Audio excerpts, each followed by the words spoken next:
c'est à peu près la moitié, c'est à peu près ça? Depuis 40 ans, j'ai parcouru le territoire québécois en avion et j'ai essayé de le documenter le plus possible. J'ai essayé de faire un espèce de devoir de mémoire, d'essayer de répertorier tout ce qui pouvait être intéressant par rapport à l'évolution du territoire québécois. Je suis un historien au départ, alors ce qui m'intéresse, c'est d'essayer de comprendre une ville, comment un territoire s'est formé. On a des traces encore très fortes du régime seigneurial qui est ici depuis le début de la colonie. On a aussi des traces très fortes des installations des villes comme Québec. Une ville comme Québec, quand Champlain s'est installé ici, s'est installé sur un site qui prêtait à la défense, un site qui était vraiment idéal au confluent d'un territoire et qui pouvait aider à la défense d'un territoire. Alors, j'ai essayé de retracer l'évolution de ce territoire-là à travers 40 ans de vol, 40 ans de survol aérien du Québec. J'ai un total de plus de 850 000 photos aériennes, dont 250 000 en diapositive et 600 000 en numérique. Ce qui m'intéresse, premièrement, c'est de conserver le fond au départ, de conserver le fond de façon intacte. Et Bibliothèque et Archives nationales du Québec sont le lieu privilégié pour conserver un tel fond. Mais c'est surtout aussi pour la diffusion de ce fonds-là.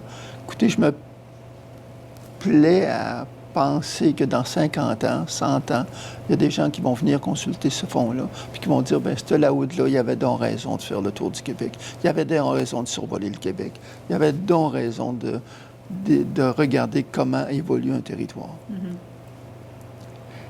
Pendant ces 40 ans-là, bien évidemment, je suis historien, donc ce qui m'interpellait au départ, c'était le patrimoine architectural. Mais petit à petit, je me suis pris au jeu de découvrir d'autres intérêts, dont l'érosion du territoire, qui est de plus en plus manifeste. Les changements climatiques font que maintenant, il y a des pressions de plus en plus fortes sur certaines parties du territoire québécois, qui, évidemment, comme on le sait, est bordé par le Saint-Laurent sur plusieurs kilomètres. Alors, ces changements-là peuvent se voir de façon très tangible. Entre autres, on n'a rien qu'à penser en Gaspésie. Il y a des cimetières qui sont en train de tomber dans l'eau. C'est pas des farces, là. C'est quand même criant, c'est majeur. C'est très rare, en fait, qu'on a un don qui allie autant la quantité, dans le fond. C'est imposant de par la quantité de photographies, mais aussi par la qualité des photographies que M. Laoud a pris. C'est vraiment un don exceptionnel, en fait. Ces photographies, c'est complémentaire, dans le fond, à des fonds qu'on conserve déjà. Par exemple, le macro-inventaire sur lequel M. Laoud a déjà lui-même travaillé, c'est des photographies aériennes qui avaient été prises à l'époque par le ministère des Cultures et des Communications. On a ce fonds-là. Par contre, les photographies de M. Laoud poursuivent la période, si je peux dire. Dans ce sens-là, c'est très complémentaire à ce qu'on possède.